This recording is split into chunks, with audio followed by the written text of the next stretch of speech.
গ্রামের মাঠে আসলে, গ্রামের দিকে আসলে মনটা কিন্তু ভালো হয়ে যাবে। তা গ্রামীণ এই আঁকাবাঁকা মেঠো পথের দুই পাশে কিন্তু প্রচুর পরিমাণের খেজুর গাছ রয়েছে। তাই এই খেজুর গাছ দেখে আমার কিন্তু সেই আমার জেলার ঐতিহ্য কথা মনে পড়ে গেল। যশোরের যশ, খেজুরের রস খাইতে কিন্তু ভরপুর স্বাদ। সেটা আপনারা দেখতে পাচ্ছেন, একটা পাখি কিন্তু গাছের নলিতে কত সুন্দরভাবে তার ঠোঁট দুটো দিয়ে রস সংগ্রহ করছে। এটা দেখে কিন্তু ভাবারই বিষয়, আর খুব ভালো লাগবে।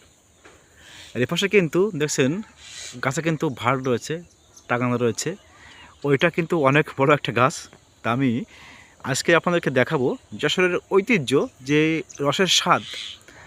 পাখিরা কিন্তু নলিতে যে তার ঠোঁট দুটো দিয়ে চোষণ দিচ্ছে, যারে বলে স্বাদ গ্রহণ করছে। আমিও কিন্তু পাখির তালে তালে ক্যামেরাটা করছি। তার পাশাপাশি আপনাদেরকে দেখাবো ওই ভাড়েও কিন্তু পাখি বয়েছে। এদিকে গ্রামের ঐতিহ্য বললেই চলে। যশোরের যে রসের স্বাদ পাখিটা কিন্তু গ্রহণ করছে। তা প্রিয় দর্শক, প্রিয় অডিয়েন্স, আপনাদের কাছে কেমন লাগছে অবশ্যই বলবেন। এবং এই বাঁকা পথে কিন্তু প্রচুর পরিমাণের খেজুর গাছ রয়েছে, সেগুলো আমি আপনাদেরকে আজকে দেখাবো। কত ছোট গাছ, কত বাচ্চা গাছগুলো রস দিচ্ছে, খেজুরের গাছে কিন্তু আনন্দ পাচ্ছে। আর এদিকে পাখিরা কিন্তু রস খাচ্ছে, খুব চমৎকার। এইটা স্বাদ গ্রহণ করে আরেকটা গাছে উড়ে গেল পাখি। আমার কাছে খুব ফেভারিট একটা জায়গা, এবং গ্রামের একটা পরিবেশ খুব ভালো লাগে। তা গ্রামের মাঠে, গ্রামের এই ফাঁকা বিলের মধ্য দিয়ে কিন্তু গ্রামের এই আঁকাবাঁকা মেঠো পথ, তার প্রমাণটা কিন্তু আপনারা পেয়ে যাচ্ছেন। এবং এদিকে কিন্তু সূর্যের তেজ, শীতের সকালে যে সূর্য মামার যে তেজ, সেটা কিন্তু খুব ভালো লাগারই কথা। একদম অল্প বয়সে খেজুর গাছগুলো রস দিচ্ছে। তা কিছু কিছু গাছে কিন্তু গাছেরা ভাল পাতা রাখছে, রস আসবে বিদায়, এবং কিছু কিছু গাছে কিন্তু নাই।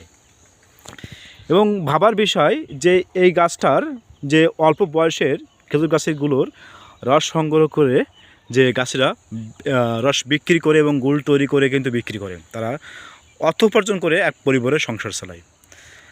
আর সকালের যে হলদে পাখির, সেটাও কিন্তু আমরা দেখতে পেলাম। অনেক দিন পরে আমি কিন্তু একটা হলদে পাখি দেখলাম, আপনাদের দেখাতে পারলাম না।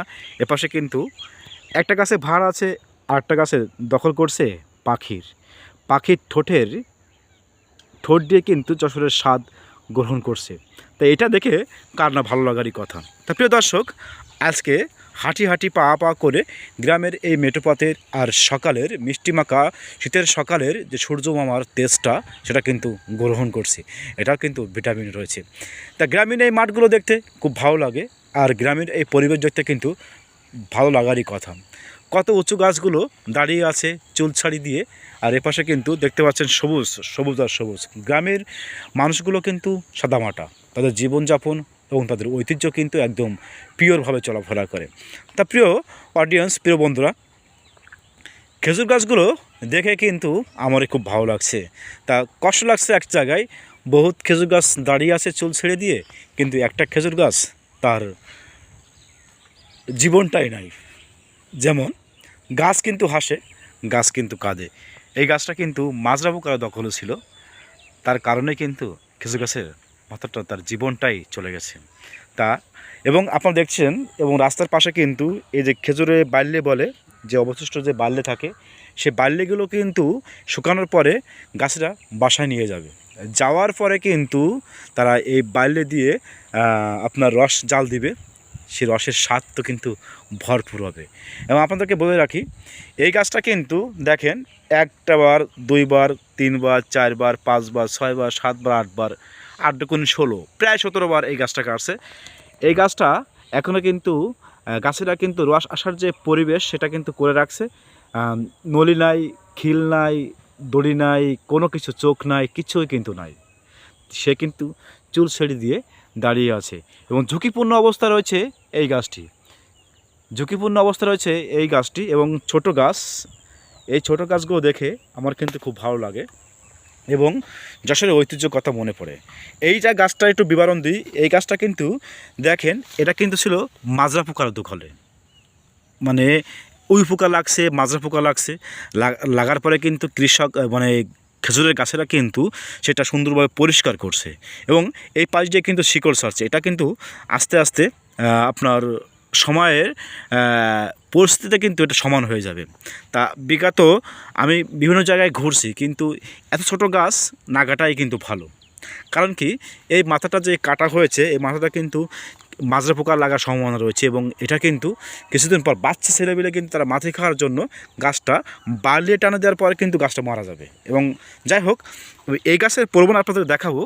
রসের ফুটা কিন্তু দেখতে পাচ্ছেন আপনারা, এই কিন্তু সব রসের ফুটা, ঠিক আছে। এই গাছটার চোখ এবং নলি, তারপরে খিল, দড়ি, ভাড় কিছু না, আর কিছুদিন পরেই কিন্তু এই গাছ থেকে রস দিবে, সেটা কিন্তু আপনাদের দেখাবো। তো এই হাঁটি হাঁটি পা পা করে আপনাদেরকে কিন্তু অনেক গাছ দেখালাম এবং এই গাছের যে মানে এই গাছটা দেখে, খেজুরের গাছ দেখে কিন্তু সবারই ভালো লাগারই কথা, যশোরের ঐতিহ্য বললেই চলে। আর আপনারা দেখতে পাচ্ছেন এই গাছটা একটু আপনাদের দেখায়। এই গাছটা কিন্তু কয়েক বছর আগে খিল, যে যারা বলে খিল, এই খিল কিন্তু এখনও রয়েছে। এই দেখছেন খিল, খিল কিন্তু এখনও রয়েছে। এটা কিন্তু নতুন খিল দিবে এবং রস তার থেকে আসবে এবং খেজুরের গাছেরা কিন্তু রস সংগ্রহ করে রস থেকে গুড় তৈরি হবে। গুড় থেকে কিন্তু বিভিন্ন ধরনের পিঠা তৈরি হয়, রস থেকে কিন্তু বিভিন্ন ধরনের পিঠা তৈরি হয়। তা আমি হাঁটছি আর ঘুরছি, আর আমার স্বপ্নের বাইকটা কিন্তু আমার সঙ্গে রয়েছে।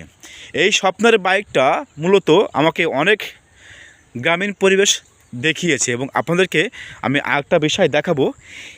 মানে রস কাটার পরে কিন্তু এই গাছটা থেকে রস আসছে, সেটাও আপনাদের দেখাচ্ছি। দেখেন এই পাশে কিন্তু একটা নলি রয়েছে এবং এবং অন্য পাশে কিন্তু নলি রয়েছে, রস পড়ছে, ফোটা ফোটা রস। এই নলির ফোটা রসের কিন্তু ভরপুর স্বাদ। এবং এই পাশে কিন্তু একটা নলি রয়েছে, এটা কিন্তু আর বছরের, আর এটা এই বছরের, নতুন বছরের। তা যাই হোক, এইটা দেখে আমার খুব ভালো লাগলো এবং আপনাদের কাছে ভালো লাগারই কথা। আর গ্রামীণ পরিবেশ কার না ভালো লাগে, এমন দৃশ্য দেখতে চোখ রাখুন ছোট্ট এই পরিবারে।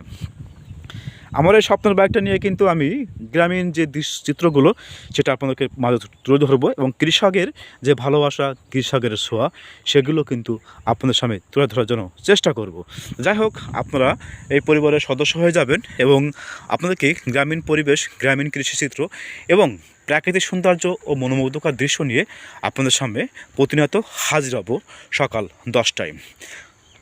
প্রতিনিয়ত হাজির হব সকাল 10টায়। অবশ্যই আপনারা কিন্তু সঙ্গে থাকবেন। আর আমি কিন্তু হাঁটছি এই কারণে, এবং গ্রামের এই মাঠের প্রাকৃতিক সৌন্দর্য, প্রাকৃতিক মনোমুগ্ধকর দৃশ্যগুলো খুব ভালো লাগে।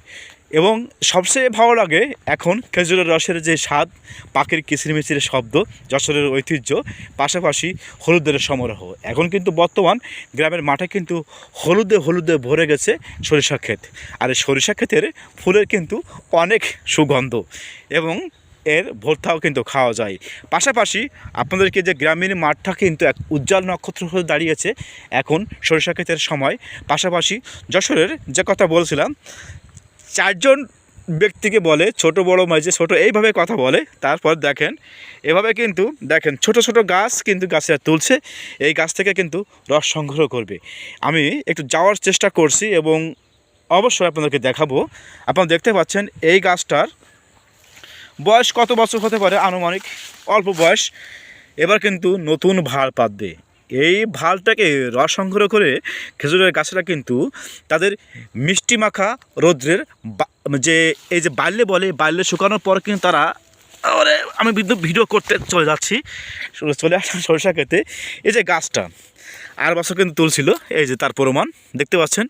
এবং এ পাশে কিন্তু এই গাছগুলোর দেখেন রস কিন্তু আসবে এবং গাছেরা কিন্তু প্রস্তুত করে রাখছে। একদম কিন্তু অল্প বয়স, একটা গাছ একদম কিন্তু অল্প বয়স। এই অল্প বয়সের খেজুরের গাছের চারাগুলো কিন্তু খেজুরের গাছের দায়িত্ব নিয়েছে।